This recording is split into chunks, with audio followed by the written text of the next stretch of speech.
Bon, alors on va voir. Au début j'étais parti juste pour faire un tuto sur le réglage des culbuteurs. Et en fin de compte, puisque je suis en train de faire la révision des 12 000, et que dans la révision des 12 000, il y a le filtre à air, les bougies, la carburation au complet, hein, il n'y a pas que l'équilibrage. Il y a les soupapes, vérifier les niveaux, etc.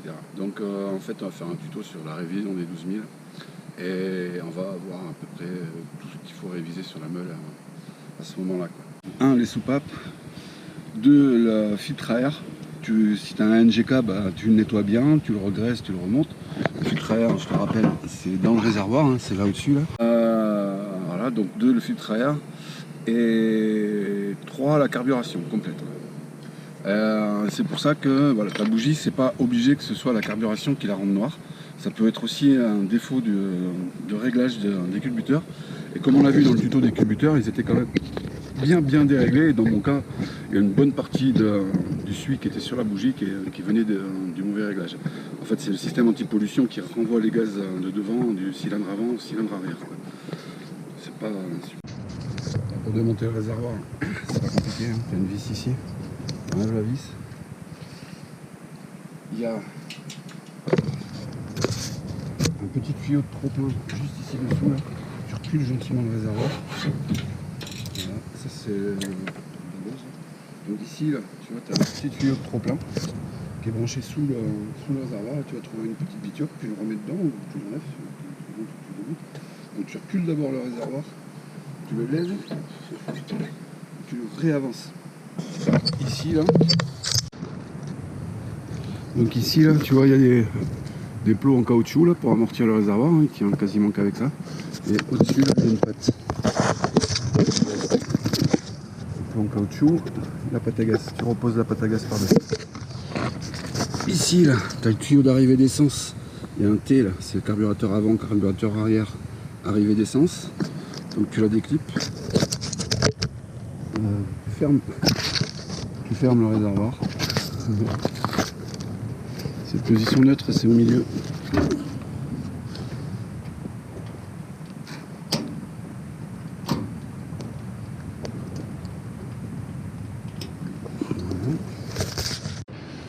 Et là, avec beaucoup d'amour, tu le fais avancer.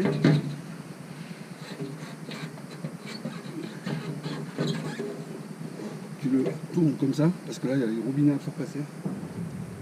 Et tu le retires. C'est pas compliqué, mais il faut y aller avec la... Et ici, donc, tu as la boîte à air, tu vois. Là-dedans, il y a le filtre à air qui se présente comme ça.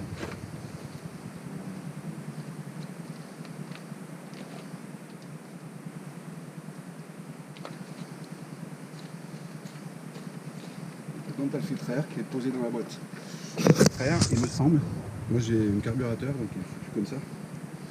Et il me semble que pour les injections, c'est pas le même modèle. Fais gaffe quand tu les achètes. Donc ça tu le démontes, hein. C'est facile, hein, il y a 4 vis là. Tu l'enlèves, tu le remets les 4 vis et c'est fini. 1, 2, 3, 4, 5, 6 vis. Voilà, ici on voit la fuite du réservoir. Voilà, pour remonter, opération inverse.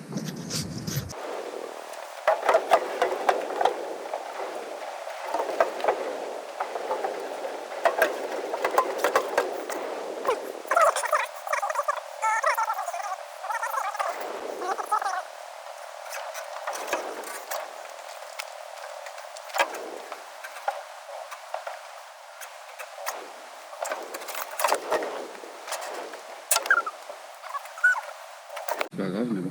Alors là, on va voir comment faire la carburation. Alors, avant de commencer, tout ça, ce que je t'ai pas dit, c'est qu'il faut un réservoir plein. Il faut de l'essence, beaucoup d'essence.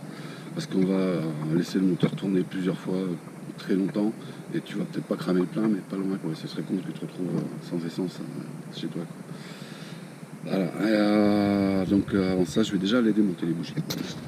Alors voilà, tu vois, typiquement, les bougies, elles sont passées de ça à ça en un réglage de soupape en fait, tu vois. C'est pas parce que, bon celle-là elle est neuve, mais c'est pas parce qu'elle a tourné, qu'elle est neuve et qu'elle a tourné à peine peut-être une demi-heure quoi, Ça fait exactement le même résultat s'il y a les crados, la bougie, s'il y a du dégât dedans, s'il y a de l'huile dedans. La bougie elle devient noire très vite. Tu fais tourner ton moteur à 7-8 000 tours minute, tu essaies de le garder stable à bonne température, je veux dire 3-4 bars minimum. Tu laisses tourner comme ça pendant 30 secondes, tu lâches, t'éteins, tu démontes et tu regardes la couleur, quoi. Voilà. Et si c'est trop noir, tu serres la vis de réglage qu'on va voir là, et si c'est trop blanc, tu l'ouvres. Alors on va en parler là, on va voir ça un peu plus en détail. Petite astuce, la graisse, l'ami du mécanicien, le deuxième après le marteau, t'en prends un peu au bout du doigt et t'en mets gentiment sur le filetage, en haut du filetage. Comme on va passer, on va la défaire et la refaire un certain nombre de fois, ce sera quand même mieux avec un peu de graisse parce que c'est pas fait pour faire ça. Et alors surtout t'en mets pas sur la cathode et l'anode là, sur le bout, hein, sois pas con. T'essuies pas sur ton pantalon non plus. Ça ne se rentre pas à la clé, ça se rentre à la main, gentiment avec la clé comme ça. Bon, des fois on est obligé parce que c'est encore à la con, mais dans la mesure du possible, tu la rentres à la main, gentiment. Et à la fin tu mets un coup de clé. Alors tu fais gaffe parce qu'en général c'est des grosses clés. Et il y a moyen de tout arracher avec une clé à bougie. Pas plus que ça, tu vois. Voilà, bon, ça c'est la vieille. Tu vas voir, tout à l'heure on va la remettre, ça va la laver ça.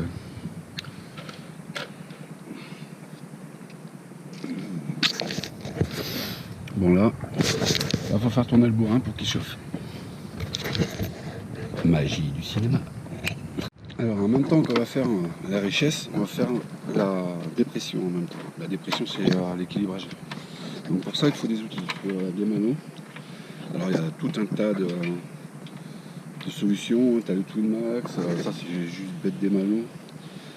Ils sont vraiment pas terribles, je les ai reçus ce matin, je suis un peu déçu. Et on va brancher ça dans les orifices du... Ah putain, je viens de comprendre quelque chose, tu vois. Du moteur.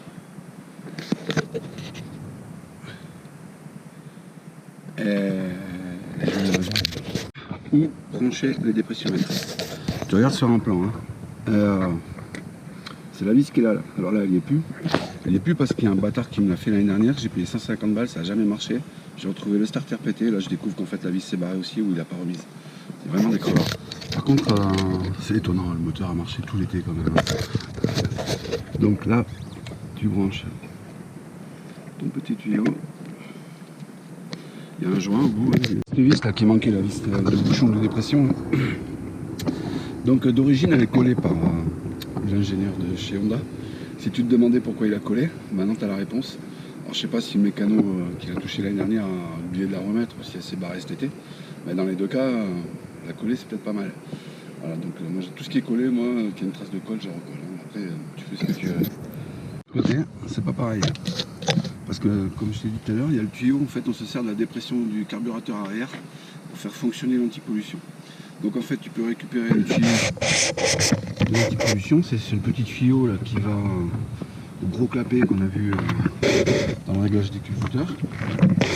Et sinon il va ici, là derrière, là, si tu veux le rebrancher, si tu veux le brancher directement là, il va là. Moi, je préfère le brancher, le récupérer là. C'est plus facile, le récupérer sous le clapet.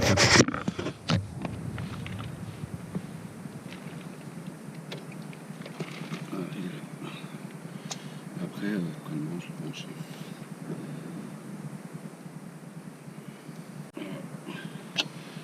Faut que ce soit étendu.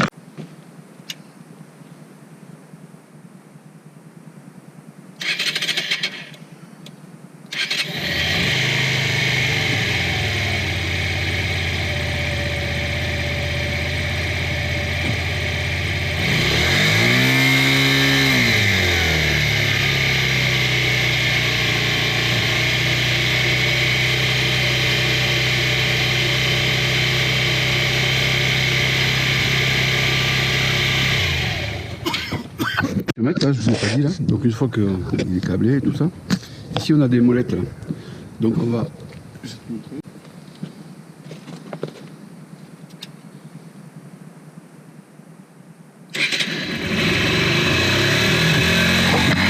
Alors, si je desserre, ça vibre énormément. Je resserre gentiment jusqu'à ce que ça vibrouille, mais correctement. Voilà. On a 0,3 et 0,3 environ. C'est pas écraser le tuyau, tu vois, il faut que ça bouge gentiment. Et c'est déjà gradué, enfin celui-là il est gradué de 0,1 à 0,1, c'est largement suffisant. Bon, voilà, 3 bars, c'est le minimum en fait pour commencer là. 3 bars, 4 bars. On va éviter de surchauffer le moteur parce que moi je suis pas fan. Alors pour faire la vis de richesse, parce qu'on va commencer à faire un peu la richesse, un peu la dépression. Alors la richesse, il te faut un putain d'outil quoi, parce qu'on peut pas atteindre la putain de vis de richesse. Moi j'ai pris une tête à visser, modèle standard qui va dans un tournevis, et un bout de tuyau en fait, tout connement. Hop, je rentre à l'intérieur et j'ai un truc souple pour aller visser dessous. Si t'as des grosses patates comme les miens, le câble du starter en fait, comment je dégrafe, je sors, donc de l'autre côté tu dévisses ça là, et de ce côté là il y a une petite agrafe, hop là, tu le sors avec beaucoup d'amour, et tu le mets par côté, on va pas s'en servir de toute façon, et ça te permet juste d'avoir de la place pour pouvoir passer tes gros patates de doigts quoi. Et là, tout au fond là, tu vois, c'est ça qu'il faut atteindre. C'est pour ça que là, comme ça avec le petit tuyau, je vais peut-être le recouper. Hop, là je peux y aller et la faire tourner. Alors, commencer par faire tourner le moteur à 7000 tours minute pendant 30 secondes, 1 minute, enlever la bougie et voir à quoi elle ressemble. Bon, je viens de voir comment installer tout le matériel et donc on va démarrer avec la colorimétrie. Alors on va faire un tout petit peu de théorie avant d'y aller. Alors voilà, les couleurs, les bougies, elles vont changer de couleur en fonction de la façon dont l'essence brûle à l'intérieur du cylindre. Comme tu pourras le voir sur ce tableau, je te mettrai le lien en description. Il y a des bonnes couleurs et des mauvaises couleurs. Ce qu'on veut surtout pas, c'est avoir du blanc, quoi. Tout ce qui est picoté en blanc, là, en bas, là, tu vois, ça commence à chauffer. Et là, tout à l'heure, tu vas voir, la mienne, elle est carrément blanche. Et tout ce qui fait chauffer comme ça le bourrin, c'est un plan à casser le bourrin, il va serrer, il va se bloquer, et il va se casser. Donc, on parle de richesse de mélange. La richesse, donc, c'est un équilibre entre l'air et l'essence. Et le problème, c'est que tu peux avoir des carburateurs avec des richesses d'air et des carburateurs avec des richesses d'essence. Le carburateur de la Varadero, c'est une richesse d'essence. Donc, quand la bougie est trop noire, c'est qu'il y a trop d'essence. Et quand elle est blanche, c'est qu'il n'y a pas assez d'essence. Donc, quand on va jouer sur notre vis de réglage, on va augmenter ou diminuer le débit d'essence. Et on va faire tourner le moteur à 7000, 11000 tours minute, une petite minute. Ça change immédiatement de couleur. Hein. Et comme ça, on redémonte la bougie et on re-regarde. Alors moi, je vais le faire 3-4 fois, on le verra pas bien dans la vidéo. Et après, je vais cramer un plein, en fait, et toutes les 100 bornes à peu près, je redémonte les bougies, je les regarde et je recorrige. Voilà. Et voilà. Et alors après, autre chose sur Internet, tu pourras trouver des tutos qui sont plutôt bien faits. Je te mettrai les liens. Donc ici, tu vois ce que la vis de réglage de la synchro, elle se trouve ici, là. Donc c'est là-dessus qu'on va agir pour faire avec les dépressiomètres pour régler la synchronisation. Et la fameuse vis qui a disparu de mon carburateur, c'est celle-là. Donc on faut enlever cette vis et visser à l'intérieur, à la place, un moyen de mettre un tuyau, quoi. Ça c'est le tuto pour le Twin Max. Tu peux t'en inspirer ou aller le voir. Hein. Il est plutôt bien fait, quoi. J'ai rien à dire là-dessus, quoi. Il y en a d'autres, des tutos, j'en ai trouvé d'autres. Alors ça c'est la vis de richesse du cylindre avant. Donc comme tu peux voir, elle est bien planquée au milieu des carbus, c'est une bonne chienlit. Et lui, il a fait un petit outil pas mal aussi. Apparemment, ça marche son truc. Moi, je vais faire avec un tuyau, comme on va voir. Allez, on retourne sur le terrain. C'est les 2 bougies là précédentes. Donc ça, c'est la bougie précédente qui était au cylindre avant. On voit, elle est bien marron. Ça, c'est une belle bougie toute neuve, qui a bien carburé. Et ça, c'est une bougie qui a fait trop de comburant, trop d'essence. Voilà. Alors on va les remonter en fait, connement, et on va voir ce que ça donne avec un réglage à peu près correct. Et vous allez voir qu'elle change de couleur.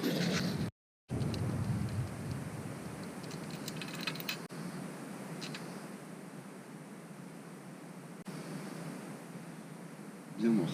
Moi, je dirais que c'est encore un peu ouvert.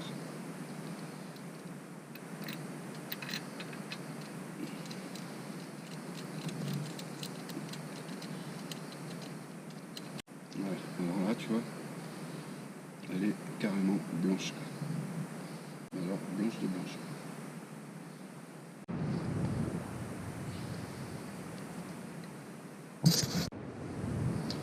Donc on a dit que c'était un peu noir derrière, donc on resserre. Là, ceux qui me disent. J'ai refermé d'environ un dixième, pas tout à fait un quart. À l'avant, je ne vais pas y toucher. Je vais d'abord m'occuper des dépressions pour voir si c'est pas un problème de dépression plus qu'un de richesse. Non, parce que la vis avant est complètement inaccessible.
Pour maintenir un régime constant à 6000, j'utilise la vis de ralenti. Un codement, tu vises la vis de ralenti jusqu'à arriver à 5-6 000 et tu laisses ton régime constant.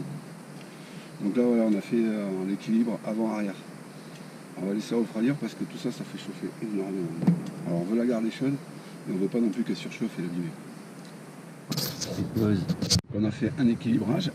Là, je viens de refaire tourner à 7000 tours minute pendant 1 minute. Donc elle a fait 7000 tours. Et je viens de rechecker les bougies. Donc celle de devant est toujours un peu blanche et celle de derrière un peu marron. Alors je vais refermer encore un peu celle de derrière et je vais ouvrir un peu celle de devant. Alors pourquoi ça a autant bougé? En principe ça ne bouge pas des masses en fait. Alors ça a autant bougé parce que quand j'ai acheté la meule, ça m'étonnerait qu'ils aient fait la carburation.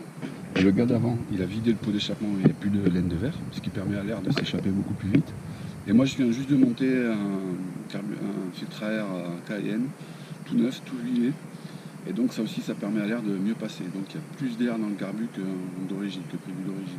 Donc on ouvre un petit peu l'essence pour permettre un bon équilibre. Alors ça ne va pas être des masses, hein. Ça ne fait pas gagner 40 000 chevaux et 50 000 de couple. C'est juste que ça respire mieux. Voilà. Donc là je vais ouvrir un peu devant, puisque c'était blanc, et je vais fermer un peu derrière. Alors la vis de richesse avant, elle est au moins aussi joyeuse que la vis de richesse arrière. Donc elle se trouve ici, là. Tu vois, là où je pointe, là. Le plus simple, c'est d'y aller de ce côté-là. Tu vois, mais je pense que le plus simple, c'est là. Donc j'ai dit, c'était un peu blanc. Donc il faut ouvrir.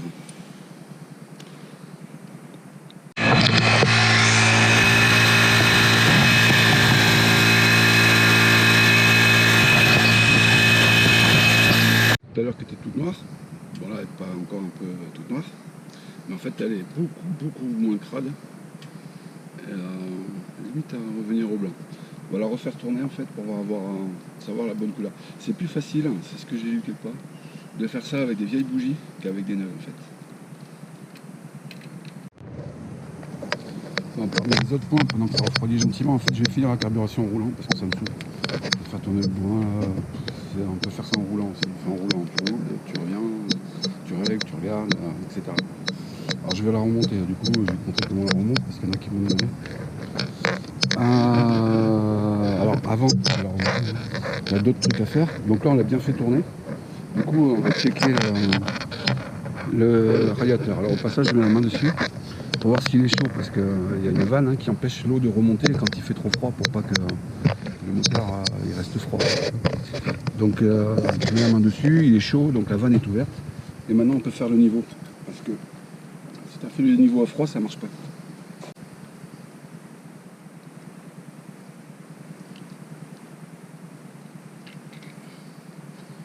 Là, tu vois, ça prend. Donc tout va bien. Alors évidemment, il y a un danger, ne pas ouvrir à chaud. On te dit ça en fait, ils ont raison, il ne faut pas ouvrir à chaud. C'est surtout qu'il ne faut pas ouvrir à très chaud.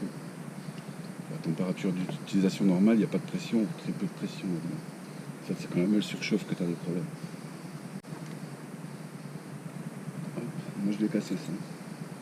Ça c'est branché sur le carburateur arrière. Je l'ai cassé, enfin c'est le mécano chez qui je l'ai emmené qui l'a cassé. Donc je vais démonter le dépressiomètre, reboucher tous les trous. Et voilà. Alors dans les autres contrôles des 12 000 km, tu vérifies toute ta partie électrique. Là, il se trouve qu'il manque une ampoule ici, je vais la changer. Tu check un peu les niveaux. Alors, le niveau de frein arrière il est là. Toi tu dois être, si les plaquettes sont neuves, ça doit être en haut, si les plaquettes sont mortes c'est en bas quoi. Ça te permet aussi d'avoir une indication sur tes plaquettes. N'hésite pas, tu les changes, c'est un problème. Bon, là je les ai changées il n'y a pas longtemps. Tu check le niveau d'huile du frein avant. Pour ça tu mets la meule à peu près droite. Voilà. Et tu viens voir ici là. Alors des fois il y a une petite bulle d'air en haut, c'est très très bon quand il y a la petite bulle d'air en haut. Là on la voit pas mais il y a une petite bulle d'air en haut. Alors ça doit être à plat en principe. Moi j'aime bien avoir la main relevée. Ouais. Sinon ça doit être plus ou moins à plat quand même. On va essayer de mettre tout ça d'équerre. Tu check un peu tous tes réglages. Là l'embrayage, moi je trouve que peut-être que mon embrayage est mort aussi. Ça c'est possible, je vais mettre quand même plein. Ok. Tu check ton frein. Ok. Bon, ta batterie, de toute façon, si tu avais des problèmes, tu seras au courant. Voilà, tu checkes ta chaîne, tes pneus, c'est tout ce que tu as à checker. Et à la fin de tout ça, quand tu as fini ton réglage carburateur, parce que tu vas la faire beaucoup chauffer ta meule, t'en profites, tu fais une vidange, quoi. Tu la remets vraiment tout bien nickel. Voilà. Allez, on va revoir le carburateur après, là je vais la remonter. Moi j'ai démonté les tuyaux de dépression là. Donc le tuyau qui était là. La fameuse vis que j'avais perdue. Donc je remets une vis avec le joint du tuyau du coup. Et surtout je mets un ingrédient miracle. Ça s'appelle de la colle. De la colle à filet quoi. Ça colle pas vraiment. Hein. Mais enfin ça colle pas vraiment. C'est pas de la glu 3 quoi. Ça sert juste à serrer les filets. Et ça évite que ce genre de boulon de merde s'échappe.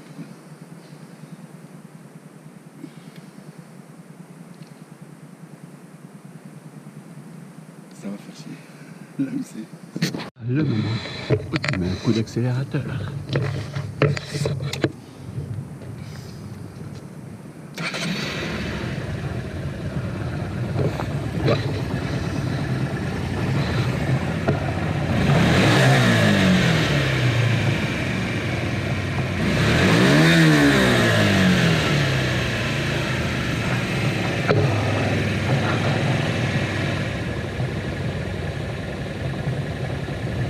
Je peux te dire que par rapport à ce qu'il y avait avant, c'est le jour et la nuit.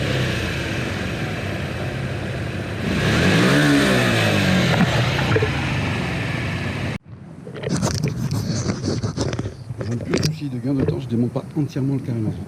Je laisse tout quoi. Le truc noir là, je laisse tout dans le carénage. En fait, je décroche juste les fils. On va voir comment ça fait.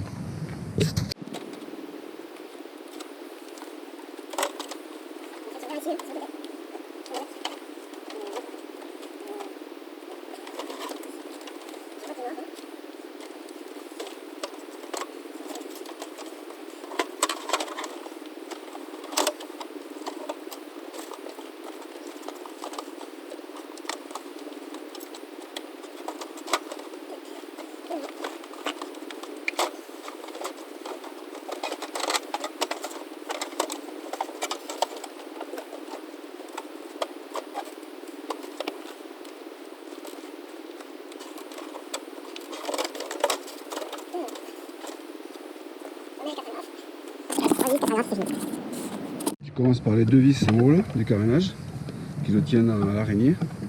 Comme ça après c'est en position quoi. Tu ne le serres pas, hein. qu'elle puisse brûler, tu vois. Et comme ça, tu peux tout remettre délicatement après. Et en particulier, toutes les agrafes du bordel noir, super chiant qui est dessous. Juste à 2 balles, sur le carénage, les vis à laine. En fait, il y en a des petites avec des petits rebords et des longues avec des longs rebords. Tu vois, le rebord là, il est plus petit que là. Les longues, elles vont en bas et les courtes, elles vont en haut. Ça évitera de batailler pendant une heure.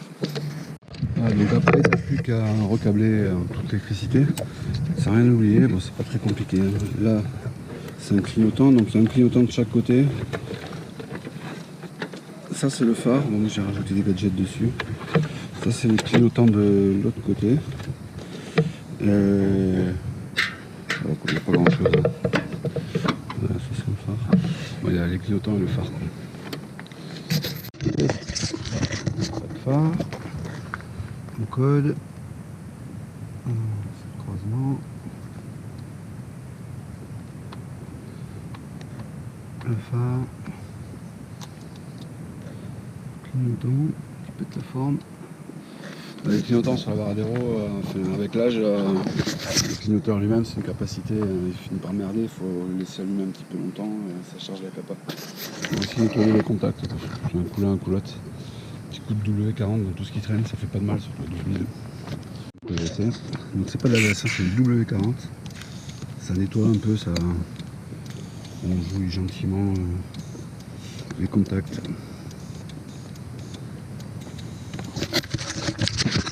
En fait, je bataille pas, je le fous dedans et puis c'est tout, ça fera son travail.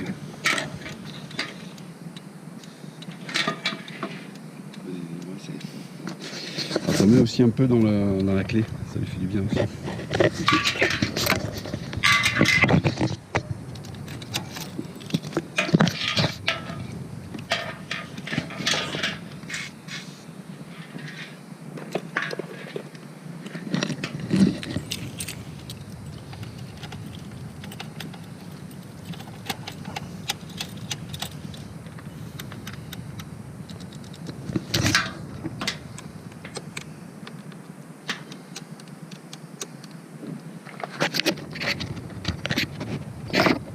Et quand t'as fini, petit fond.